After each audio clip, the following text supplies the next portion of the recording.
Did Tom and Erika pose as somebody's fake family members, steal their identities, and gain access to a $27 billion settlement?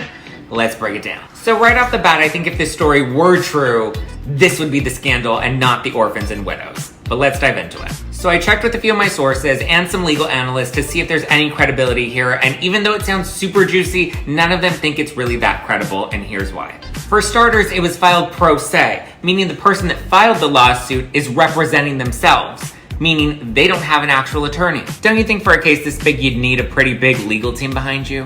Especially with accusations like this. I mean, identity theft, bank fraud, fake passports, that is a scandal that you don't need to announce yourself in a press release. And you mean to tell me Tom and Erika had access to a $27 billion settlement, and yet Tom was stealing from his clients and not able to pay them back?